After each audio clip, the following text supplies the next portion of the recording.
It came to our attention that you're not like the other girls. Please consider joining the Psy Sisters this semester. Here's our contact info, 4x. The envelope was golden and cotton candy pink, and the calligraphy was perfectly round and girly.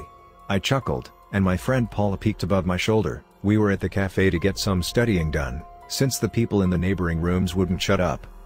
Paula and I haven't really been close in high school, but now that we were on the same college, we decided to stick together, at least for me. It wasn't that I disliked her, we just didn't have a lot in common. That's very like the other girls to me, Paula remarked. She was one of those sportsy, one of the boys type. I just shoved the paper in my bag, but I'd think about it a lot. The coffee barista winked to me. She was a gorgeous natural blonde, tall and with freckles. It was impossible not to notice her, not only because of her looks, but because she seemed to know every patron and have a lively chat with each of them. She knew how to brighten someone's day. It took her less than a week to learn my name and my beverage of choice. "It's Sam, right?" She smiled brightly. We were alone at the cafe. "Samantha Myers." I looked a little surprised, as I'm pretty sure I never said my last name there, if at all. But I nodded. "I'm the one who sent you the Psy Sisters invitation, of course." She expertly poured milk over my cappuccino, creating a pretty latte art heart. "Your talent is easy to miss, but mine makes sure I won't." She put the cup next to me and moved to welcome another client. The brief glance she shot me told me that the beautiful coffee barista, her name tag said simply "Hey babe," knew everything there was to know about me. And we were oddly fine about it. You see, I'm not exactly special, but my grandmother taught me how to see people's auras. I don't go around seeing things on everyone like that Nickelback music video. I need to at least quickly touch someone. Usually, shaking hands is enough to trigger my ability. Everyone's aura has a color, and a word associated to it, whispered inside my mind. Most people I meet have a light blue aura, friendly, or light green, safe, meaning the person is mostly neutral, or light red, angry. Light red doesn't mean the person is unapproachable, it usually means they have no patience with bullshit. My mother is a light red and we get along well, but not as well as my father, light blue, and me. I can't see my own aura, by the way. Paula is a light green. People like that are harmless enough, but mostly uninteresting. More rare auras are purple, wise, just like my late grandmother, or yellow, imaginative, like my younger brother. So far, I only used my ability for minor tasks, such as finding out if a guy my friend likes is a good person, or the time I discovered who accidentally let the class hamster die in elementary school. It turns out that you can see speckles of black and crimson when someone feels guilty. I am yet to see a completely black or completely white aura, but I've seen lots of shades, nuances, gray included. Gray usually means a person is uninterested in life and others. After that day in the cafe, I didn't see "Hey babe." Instead, the barista was a really nice blue-haired guy, who had no idea where she was, and he didn't know her name either. I admit I accepted the invitation to the Psy Sisters mostly because of "Hey babe." I wanted to see what color her aura was and, if I'm being honest, I was crushing on her a little bit. On the appointed night, Paula had a basketball game. Being tall and athletic, she was already on the team, and I had no other friends in the campus yet, so I headed to the House of Psy alone. It's a beautiful place, a small mansion made of yellow bricks and pearly white embroidery. At the end of a cul-de-sac, it is easy to park. I don't have a car but it's quite noticeable, and as soon as you cross the open white gates, you are welcomed by a beautiful garden and the smell of retranis, or night-blooming jasmines, although I soon came to learn that, in the House of Psy, their perfume is perpetual even during the day. As I entered the double doors, the large entrance hall was dimly lit in a cozy fashion. At least a dozen of girls were scattered around the room in small groups, chatting and drinking from red plastic cups. "Oh, hey." The blonde barista approached me, surprising me with a hug. She then turned to the others. "Bring Bast. We're ready to start." She then closed the doors and turned on an ultraviolet light, making a pattern appear on the floor. It was clearly a witchcraft circle, full of intricate figures. Mandalas, moons and pentagrams were the most recognizable. The light mood immediately turned somber, and all the girls sat around the circle. "Hey babe" led me to sit on her right side. Just then I noticed that at least 5 members were wearing hoods over their faces. After everyone sat, we waited in silence for a few seconds before a pristine white cat entered the circle, stopping right in the middle. It was the prettiest, silkiest cat I ever seen, except that it had 3 eyes. It gave a long meow, then laid down to take a nap, the forehead eye still open and paying attention. I felt a bit unnerved, but incredibly protected by the cat's presence. Like as long as I was close to it, I was safe from everything dark in the world. "Sisters, today we welcome two young talents to our coven," Hey Babe announced. "Please raise your hands in blessing to Sam, an aura reader, and Jenny, a magic botanist." As the other girls extended their hands towards me, I felt incredibly warm, like someone in the world truly cared about me like a sister. A younger, weaker sister. "Jenny, tell us more about yourself," Hey Babe asked. A few other girls leaned in slightly, happy to pay attention to their new sister. Jenny was very pale and short, with curly terracotta hair. She was cute like a 12 years old. "So hey, everyone," her voice was giddy and shy, making her seem even younger. "I'm happy to be here. My power is talking to plants. I know it's not as amazing as everyone else's, but I love it. They are my best friends, in a sense. I hope you all will be my best friends too." Everyone clapped excitedly. "And what the night blooming jasmines told you about me?" Hey Babe asked, happily. "They said I'd be happy as long as I didn't cross you." "Good," Hey Babe exclaimed, but everyone else was suddenly quiet. I swear I felt a collective shiver all over the room. "Now you, Sam. Go ahead." My face was suddenly red and sweaty. I didn't feel worthy of being in front of such incredible people. I still didn't know how incredible they were, but I could feel some women in the room were like forces of nature, beautiful and terrible. "I'm Samantha, I plan on majoring in German literature, and my ability is seeing auras." Some people shifted uncomfortably. "But don't worry, I can only do it if I hold your hand or touch your arm for a while. I see colors in a halo over your head, and in my mind I hear a word related to your character." "Twins, come here," Hey Babe asked. A woman in a beautiful cloak moved closer to me. Unlike most, she was a full-fledged adult, probably in her mid-20s, and both her eyes and hair were so enticingly black that you couldn't look away. I was forever mesmerized, looking for a tint of brown in the most even blackness I ever saw. "Let her read your aura." She extended me a delicate hand with long fingers. I held it. Her aura was so overwhelmingly dark purple that I had to close my eyes, bedazzled like I had stared into the sun itself. Ancient. In my mind, I was informed that she was so much older that she looked. She gave me a half-smile. "So, I'm twins. Some of our names are too dangerous to say, so I'd rather you call me that. Did you manage to read my aura?" "Yes, you're ancient," I replied, and the room burst in laughter. "Your name should be Ruins, not Twins," a girl wearing long gloves said, mispronouncing the word to make a pun. "Shut up, multiplier. Go take a walk in the desert like your great-great-great-grandfather or something," Twins replied, but she was laughing too. "Now, one more thing before Bastet blesses the two of you," Hey Babe said, and I instinctively looked to the cat. It was stretching, the third eye still open while the other two rested. "Read mine." She held my hand with her too, and my vision started going black. Before passing out, I saw a flash of a color I've never seen before and I'm unable to describe. It's like my eyes suddenly gained a superhuman ability, like watching a melody or licking a word. I heard some worried voices and a few giggles as my body went limp and I realized I was falling. Fortunately, I fell on someone's comfortable lap. "Are you crazy? No normal human can handle this." "Who said she's a normal human? You could have killed her." "Of course I made sure she would be fine." The voices started to dissolve in the blackness of my mind, then I saw Hey Babe's face, smiling and winking at me. I felt something larger than fear, so much larger that I wasn't scared per se. I was overwhelmed by her unfathomable nature, but equally charmed. "Open your eyes, Sam," she gently commanded, and suddenly I was fine again. Bastet was meowing lightly, blinking its 3 yellow eyes at me. "You're okay?" "Yes, sorry," I said. "Don't be.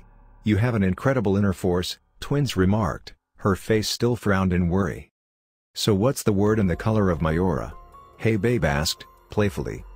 "I can't describe the color I saw, it fleets my mind every time I try," I replied. "But the word, literally in capital letters, is doom." The rest of the night consisted in Bast initiating me and Jenny in the sisterhood, aka licking our forehead, and a lot of talking to get to know better my new sisters. Bast's licks are supposed to enhance your magical energy. A dark blonde-haired girl, looking fairly young but heroic, brought me a cup of punch. Her voice was soft like a choir of angels. "At least it works wonders for most." "I don't think I have magical energy," I replied, accepting the drink. My grandmother taught how to see auras, that's all. Everyone has magical energy, Sam, she replied, with a serious face. Deep down every woman is a witch in potential. Training and a favorable lineage are usually required, but some are natural-born talents. Don't mind her holier-than-thou demeanor, Samantha, the long-gloved girl interfered. I noticed how pretty she was, with big hazel eyes and light brown skin. She's literally holier than thou. Would you believe you're in front of Jeanne d'Arc? One of the few names you can say around here without waking up the beasts that roam between the fabrics of reality. Her voice crescendoed and oscillated in all the right syllables, like she was telling a kid an eerie story, but I felt no life from her. Holier than thou? Jeanne frowned. Your uncle is literally Jesus. Is everyone here famous or a relative of one? I asked, and the two of them laughed with a note of endearment. Oh, darling, far from it. Half the lovely girls you see here are long-forgotten legends, the result of humans pursuing things beyond their understanding, or from families that decided to breed with other things, Multiplier explained. You are moving to the sorority mansion, right? Twins joined us and asked me. I nodded. I'll accompany you to get your things. You must be excited to get rid of your noisy neighbors. I asked her how she knew about it, but she simply smiled. We walked together in silence for a while, then she finally replied. I know a lot of things, and we obviously do our homework when recruiting too. One could say, our coven. I see, I simply said. The streets of the campus were empty and quiet, which didn't seem to bother Twins. In fact, she was more at ease than before. Will I ever know your name? I asked, after a while. All in due time. I promise you'll learn a lot of names soon. Twins waited downstairs while I grabbed my stuff. I didn't bring a lot, since my parents live only 2 hours away from the campus and I planned on staying with them a lot. Maybe that would change now. In around 15 minutes, I was ready to leave. We walked back, the streets still silent. Isn't it weird that the campus isn't lively at 1 a.m.? I asked. Well, this used to be one of the worst universities to be a woman in the country, Twins explained. It all changed when we made our base here, but girls are still cautious and guys. They know better than risking. She didn't say risking what. When we came back home, one of the girls I still didn't talk with immediately ran in our direction. You smell in danger. Come with me. I followed her upstairs, with Twins right behind us. The petite girl had short dark hair like a diva from the 1920s, and carried herself elegantly despite being in distress. She introduced herself as Florence, then made me open all my bags. Florence can smell when women nearby are having problems, Twins limited herself to explaining it, but I detected a slightly motherly tone, like she considered Florence less powerful than her, someone in need of her protection. Considering the usual source of the problems, we call her Manhunter. Florence unceremoniously rummaged through my stuff until she found a fanny pack. Here. This smells in danger. When and where did you last use it? Never? Sorry Florence, but I wouldn't be caught dead wearing a fanny pack, I replied, a little shocked. My roommate probably put it in my stuff by accident. Do you know where she went with this? She's in trouble. Or at least she was, now it could be too late. Her words were ominous, but her tone was very matter-of-factly. Maybe she texted me something, I replied, nervously. Being in trouble isn't like her. As I said before, Paula is unremarkable. Easygoing, but sort of boring. I like it about her because people who are emotional roller coasters make me tired. I haven't checked my phone since I came for the sorority ceremony. Paula's texts became more and more worrisome. 9:29 p.m. when you coming home? 10:01 p.m. can you call me in fake a emergency? 10:34 p.m. I'm in our bathroom and some guy I met at the game refuses to leave if I don't drink with him. 11:02 p.m. bathroom again he knows I'm suspicious but I have none to help me. We left the campus, call the police PSL. 11:58 p.m. help. Trembling, I showed Florence the phone. Twins read it with her, her frown growing. Flo, grab Kathy. I'll hunt with you tonight. What do I do? I asked, in tears. Stay here and be ready to comfort your friend, Florence replied, hurriedly leaving her room. And explain Jeanne the situation, Twins added, producing out of thin air the same cloak she was wearing earlier and putting it on. Let's hope her healing powers will be enough. After the three of them left, I did as instructed and went looking for Jeanne. She was perfectly nice and attentive, promised to help as soon as the others came back, and helped me accommodate my things in my new bedroom. I hope you like lots of natural light. Most girls here don't, so you get a big room, She smiled in a way that calmed me down. "What is a saint doing in our time?" I asked, bluntly. She laughed with sad eyes. "A saint? I wouldn't say so. I couldn't save a lot of people, so I keep asking to return and save some more." She waited by my side the whole night, knowing that I would be unable to sleep. Jean told me tales of her original time and of her other lives, and I truly wish I could enjoy them more, but I was so worried about Paula. I saw the first rays of sunlight before my sorority sisters came back. I ran down the stairs as I heard the faint creak of the front door, but twins yelled, "Not now, Samantha. Go back to your room, please. You're too new for this." I caught a glimpse of her carrying 3 human figures over her shoulders like it was nothing, and I swear in that moment she had extra limbs. But I closed my eyes and turned back, obeying her. Flo and the girl I hadn't met yet, Kathy, climbed the stairs right behind me, carefully carrying Paula. No matter how worried I was, it was impossible not to take a good look at Kathy. She had a round face with chubby cheeks and smart eyes, and her forehead, nose and chin seemed to be carved in marble. To sum it up, she looked like a Renaissance beauty. I soon let go of this thought as I saw Paula's bloodied face, her perfectly straight nose smashed like a little ball of paper. I then noticed her body had purple bruises all over, and all her 10 fingers seemed to be either dislocated or broken. "We arrived before the worst could happen," Flo explained, and I sighed in relief. This girl put up an amazing fight against 3 grown men. "So what did you do?" I asked, in awe, guiding them to my room. They gently laid Paula on my bed, and Jean immediately started a prayer. "Oh, it was a joint effort," Kathy explained, holding an empty flask with a victorious look on her face. "Flo found them, I immobilized them, twins carried them." "How did you immobilize 3 men?" I asked, mesmerized by her. It was the first time I remember thinking how fun it would be to slowly learn their secrets. "Let's say my mother had a good reason to name me Catherine, and my sisters to call me the Punisher," she replied, and left the room with a mischievous smile. Flo and I watched in silence as Jean's prayer slowly took the form of a silvery fluid, that involved Paula's body and started putting her nose back in place. Jean's own nose started to bleed, but she just clenched her fist and continued chanting. "Jean has to sacrifice her own health in order to heal someone," Florence explained in a whisper. "That's why we never let her revive anyone, but she probably could." "She's so selfless," I remarked, impressed. Paula's bruises started fading, and copies of them immediately appeared on Jean's skin. She audibly clenched her teeth, but never stopped praying. "Yeah, she's the best of us. By far." Her tone implied something dark. "I'll get you a spare bed so you can rest a bit, okay?" "Oh, thank you. And Sam, don't make plans for tonight. You're in for a treat."